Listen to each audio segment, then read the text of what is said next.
I had a surprising development in my life a couple weeks ago.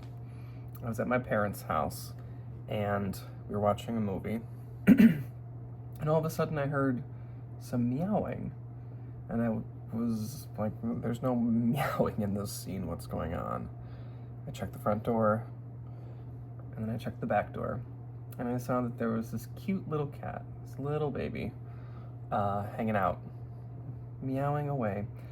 And I felt bad, but I couldn't bring her in, because there were like ticks and whatnot outside, and I didn't know if she had rabies or anything. But she was this sweet little cat. She stayed for a little while, and then she left.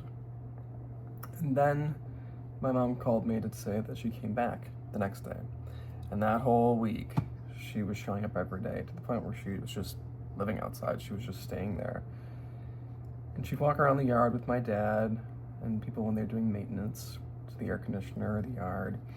And it was pretty much just that she was this wonderfully friendly cat that just wanted to have some human interaction.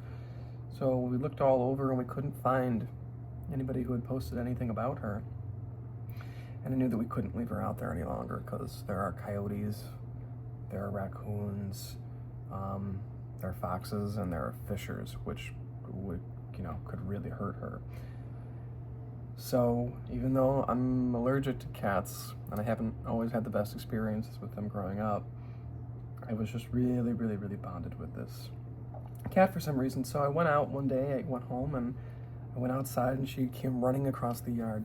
But before she did, I was looking for her. I looked out the back window, and this big red fox ran across the yard. And for me, foxes are a very spiritual sign. They always are telling to me of, you need to start paying attention. The universe is going to start speaking to you. So this fox ran across the yard, big red fox. And then I found this little cat sitting in the garden, and then she saw me and she ran over, and we went outside and we played for a while. And she listened, she wanted to be around me, she's very gentle, she let me pet her, lots and lots of purring. So I made a decision that I knew this for some of my cousins. There's certain food that you can get that cuts down on the allergen. I had an air filter, I had one back home. I knew the allergy medicine did work. And so there was something just really speaking to me. I tried to find her a home. I asked a bunch of my friends, but no one could really take her in. And then a friend just said, I think she's really speaking to you. And she was. So I adopted her, and I named her Poppyseed. Call her Poppy. Yeah. She already knows her name. She listens incredibly well. She's just this beautiful, beautiful little cat. We don't really know what type she is. I'd like to get some genetic testing for her. Hi. But she's this little baby who's been living with me for just the past 2 weeks. She's been finding her place in my apartment. She's been sleeping. She's been eating. Her digestion has, calmed down. She's making her way into my bed. She's going onto the couch, and she's finding new places to spend time. She's getting feisty. She's nipping. She's playing. But she's really just this wonderful, wonderful little creature. Hi. Yes, she's a little bunny. But this has changed my life.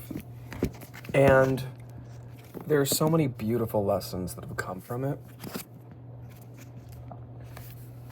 One that I find very important is that you cannot wait for, because I've told this, you can't wait for life to say yes to you. You have to step into life. You can't always wait until you're ready. The universe is always going to be saying yes, and it does want to support you. I think a lot of the times we don't do things is because there's a lot of fear, and I did have a lot of fear about having this cat. But there was some inner voice that just spoke to me that said, this is the way to go. And she's been so calming. She has helped me regulate my emotions so much more. It's lovely just having a little creature around. And it's giving me more purpose about why I want to be creative and why I want to write. And namely, that's because I enjoy the experience of making decisions that speak to me and sticking with them, staying true to them. So I'm very excited to be documenting her journey as well as my own, because she's going to be around for a while. So if you're new to this channel, I did just rebrand. This was known as the Aurora Airwaves channel, and that's my podcast about creativity and how we can heal from blocks that limit our creativity, our ability to share ourselves with the world, and create art that means things to us. What I realized was that Aurora Airwaves is one of my favorite things to do, but it's not everything. It is a publication that I adore, and I can't wait to see grow in season 2, which is going to air very soon. A bunch of fascinating guests that I've already had conversations with, and I cannot wait to start sharing those. But what I'm realizing is there's just so much more to my life, and as my dad puts it, like, if you're going to ask him what his spiritual views are, he can't really articulate it. You'd have to go and just hang out with him for a week and see how he operated. And for him, that might be, we'll get him on the podcast, but that'll be gardening. That would be playing the piano. That would be cooking, spending time with family. Just certain rhythms that speak to him and shape his experience. And for me, that is, I think, essential if I'm going to talk about how to live a healthy, creative life.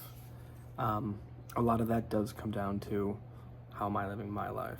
So I'm excited to share more and more insights as to who I am, what I do, and who I do it with. So you'll see a lot more Poppyseed than me.